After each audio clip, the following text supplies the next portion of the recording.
Olá, olá. Eu sou Roberto Coelho e você está em Um Lugar e Suas Histórias.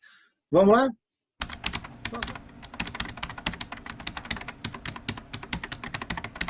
Nosso assunto é o Conhecendo a Rússia e continuando a história aí na nossa aula 3. E vamos lá, vamos conversar aqui. Com a morte, então, do Pedro o I, o Grande, que falamos lá na aula passada, chega, então, a Catarina I, que permanece, então, no poder até, então, o momento de sua morte. Né? Em 1711, acompanhou o czar na campanha de Prut contra o Império Otomano, e conta-se que salvou a vida do Pedro quando estava rodeado por um exército muito superior, sugerindo então que se rendesse e utilizasse as suas joias e suas damas para subornar então o grão-vizir. Catarina, essa mulher, né? Pedro I premiou-a então casando-se com ela, dessa vez oficialmente, na Catedral de Santo Isaac, apesar de ela estar dele estar casado então com a Eudóxia Ludvikina, a quem havia então encerrado num convento e com ela tinha tido um filho, não é? O Alex Petrovski, que executou, diz que com suas próprias mãos. O Pedro então matou o filho, internou a esposa num convento e casou com Catarina, né? Pedro I deu a Catarina o título de imperatriz, sendo então a primeira mulher a ter esse título. Até então, as esposas dos czares eram conhecidas como consortes apenas, né? Em 1724, ela foi então depois nomeada como corregente, ou seja, ele internou a mulher, matou o filho, casou com a Catarina, colocou ela como imperatriz, depois colocou ela como imperatriz corregente. Caramba, essa Catarina era boa, né? Durante o reinado do Pedro I, foi então efetuada uma profunda reforma do exército, que permitiu a pessoas sem título nobiliário a possibilidade de ascender no corpo de oficiais, acabando assim com aquele monopólio da nobreza nesses cargos. Nomeou também cargos públicos baseando na competência. Assim, ao morrer o rei em 1725, designava sua sucessora. Teve que fazer frente à oposição de um clero e dos boiardos, né, que estavam contra as reformas realizadas, e a do povo, que apoiava os direitos do príncipe Pedro, filho já falecido, Alex Petrovix. Né? A nobreza nova, num círculo do Pedro I, com Melkikov à cabeça, e os seus colaboradores, então, da burguesia, apoiaram a rainha Catarina. E a guarda a proclamou imperatriz. Então, com o exército do lado, a burguesia do lado, ela tendo sido corregente, imperatriz, ficou no cargo. Né? Foi o início de uma época da história da Rússia caracterizada por contínuos golpes de estados e por um governo de favoritos. Foi importante na modernização e na ocidentalização da Rússia, país que já estava muito devassado em relação às potências ocidentais. Você tinha uma Rússia muito medieval para uma Europa já progressista, né? Também deu ao seu país grande poder depois de derrotar a Suécia na Grande Guerra do Norte, né? Nós já falamos isso na aula passada, que ficou marcada pela grande batalha de Poltava, em 1709. Ao se aperceber de que a Rússia era socialmente e tecnicamente atrasada, ela abriu a janela para o Ocidente, a fim de ingressar o país nas ideias modernas da Europa em progresso, né? Não antes de recolher a irmã Sofia aos costumes do convento carmelita, empreendeu um périplo lá de 18 meses, como nós já falamos lá, né? Bem, Pedro Pedro o II, 1727 a 1730. Ele é o sucessor da Catarina I. Durante o reinado da Catarina, Pedro era muito ignorado, mas logo após a morte de Catarina, ficou claro para muitos que Pedro deveria subir ao trono o mais rápido possível. A maior parte da nação, 3/4 da nobreza, estavam do seu lado. Outra pessoa que também ambicionava ali o trono era o seu tio, o imperador Carlos VI. Após um acordo com o Alexandre Danilovich e o conde Andrei Osterman, em 18 de maio de 1727, Pedro, então, II, de acordo com o desejo de Catarina I, foi, então, proclamado soberano autocrata. Com a morte do Pedro II, findava-se, então, os homens da dinastia Romanov. Com isso, então, foi sucedido por Ana, a sobrinha de Pedro, e o Grande, e a filha de Ivan o V. Então, nessas histórias, a gente tem que perceber o seguinte: essas dinastias, essas brigas familiares, essas brigas por poderes, sempre foram intensas em qualquer um desses impérios, não é? Então, olhar para isso é olhar um pouco para a nossa história, não é? Então, vamos a Ana, 1730 a 1740. Ela foi, então, a sucessora do Pedro II. Com a morte do Pedro, o Conselho Privado Russo, sob, então, o comando do príncipe Dmitri Golitsyn, sagrou a Ana imperatriz.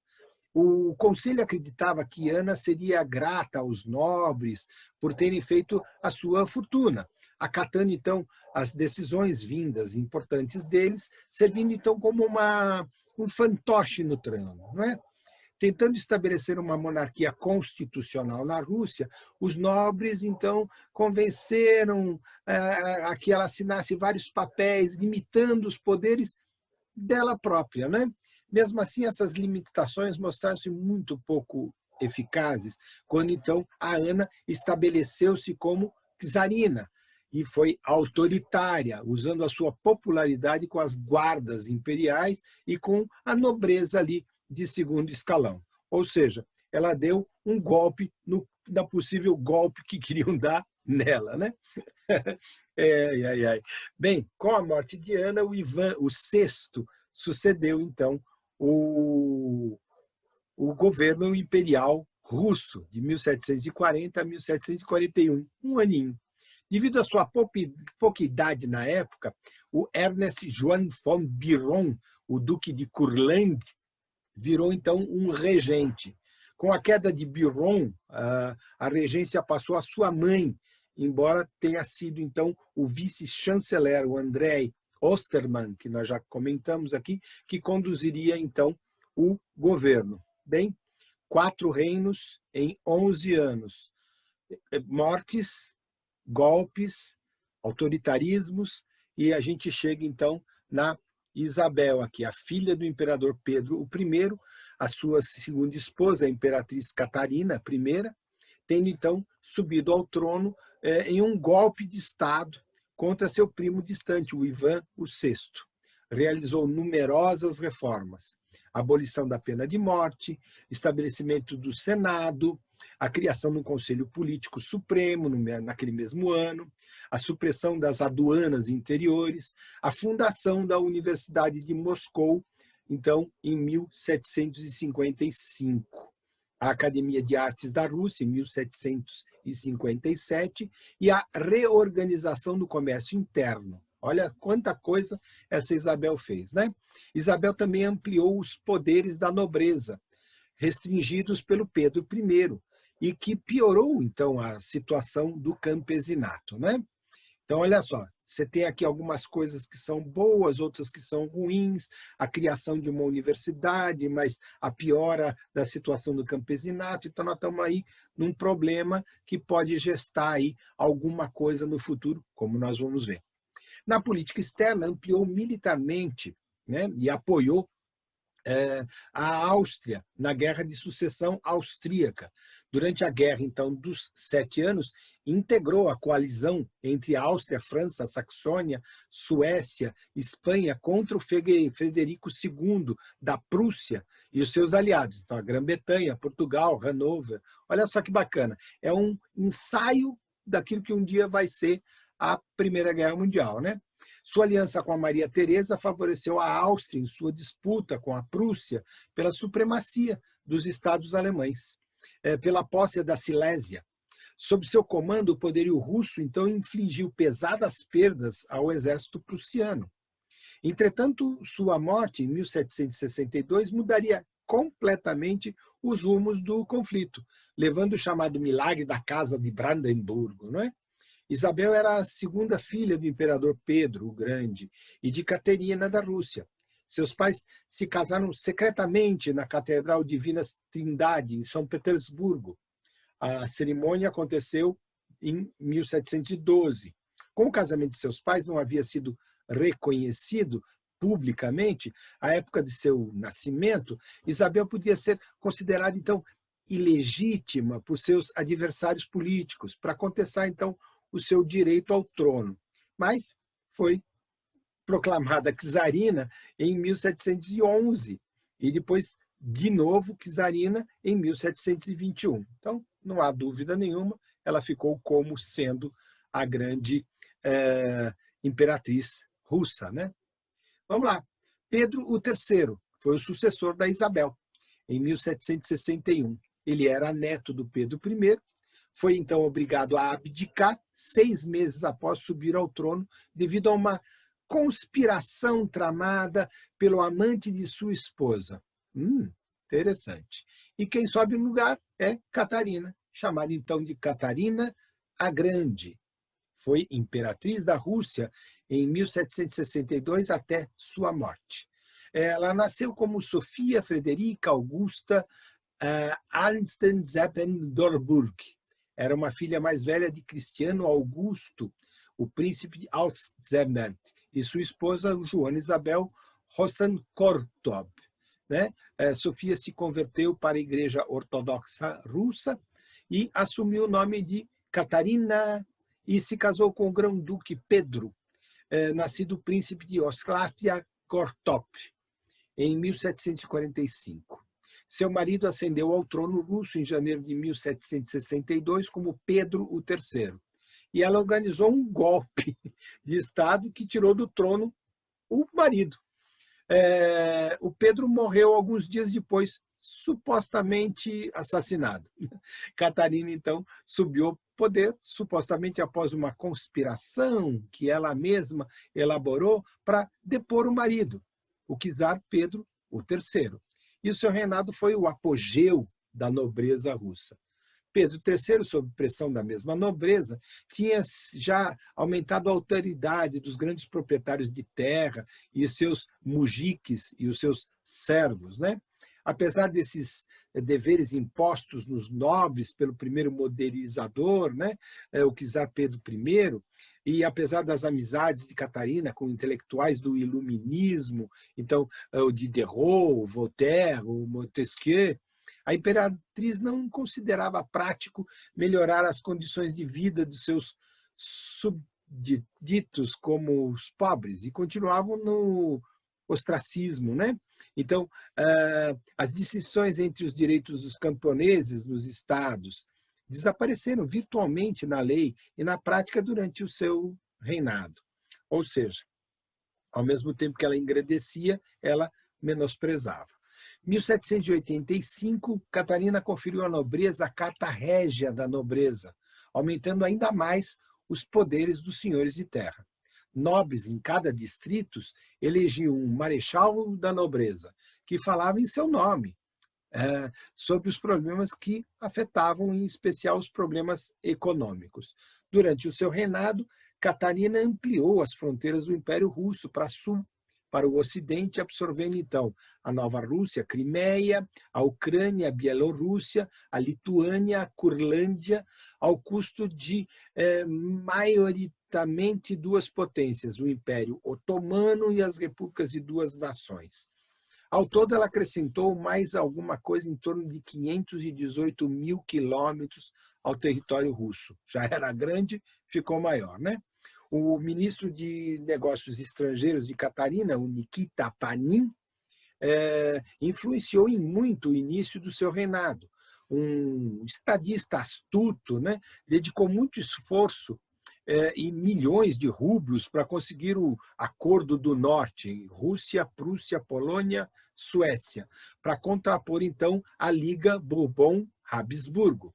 Quando se tornou, então, claro que o seu plano daria frutos, Panin perdeu seu lugar privilegiado com Catarina, porque foi substituído pelo Ivan Osterman. Lembra lá que a gente falou? Que exerceu funções de 1783 até 1797. Catarina assinou um tratado comercial com a Grã-Bretanha em 1766, mas evitou uma aliança militar. Apesar de compreender os benefícios de uma boa relação com, então, a Grã-Bretanha, não confiava no aumento de poder que o país tinha visto desde sua saída vitoriosa da Guerra dos Sete Anos e que ameaçava, então, a balança do poder na Europa. Esperta ela, né? Guerra dos Sete Anos? O que foi a Guerra dos Sete Anos? Vamos explicar?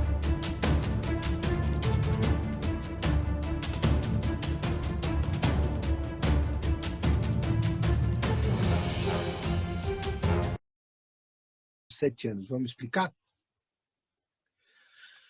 A Guerra dos Sete Anos foi uma série de conflitos internacionais que ocorreram de 1756 a 1763, durante o reinado do Luís XV, entre a França, a monarquia de Habsburgo e seus aliados, então a Saxônia, o Império Russo, o Império Sueco, a Espanha, de um lado, e a Inglaterra, Portugal, o Reino da Prússia e o Reino Hanover, do outro lado. Vários fatores desencadearam a guerra. Preocupação de potências europeias, com o crescente prestígio do poderio de Frederico II, o Grande, o rei da Prússia, as disputas da monarquia Habsburgo e os reinos da Prússia pela posse da Silésia, a província oriental alemã, que passava ao domínio prussiano em 1742, durante então a Guerra de Sucessão Austríaca, nós já falamos também, e a disputa entre a Grã-Bretanha e a França pelo controle comercial e marítimo das colônias das Índias e da América do Norte. Também foi motivada pela disputa dos territórios situados na África, na Ásia e na América do Norte. Olha só. A fase norte-americana foi dominada Guerra Franco-Indígena, da qual participaram Inglaterra e suas colônias norte-americanas contra a França e seus aliados. A fase asiática inicia com o domínio britânico nas Índias. Foi o primeiro conflito de caráter mundial e o seu resultado é muitas vezes apontado como o ponto fulcral que deu origem e inaugurou o que a gente chama de Era Moderna.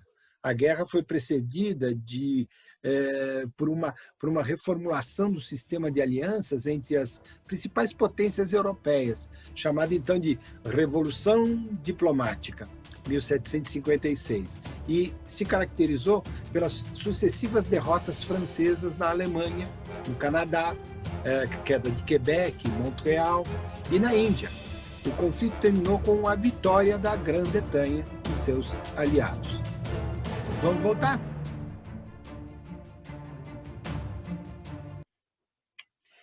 Paulo I, 1796-1801. O Paulo, então, sucedeu a Catarina, a segunda, sua mãe. Seus atos enquanto governante eram conhecidos como obstinados e despóticos. Sua condição independente dos assuntos externos da Rússia mergulhou o país primeiramente na segunda coalizão contra a França revolucionária, quando em 1799 se aliou com a Inglaterra e com a Áustria.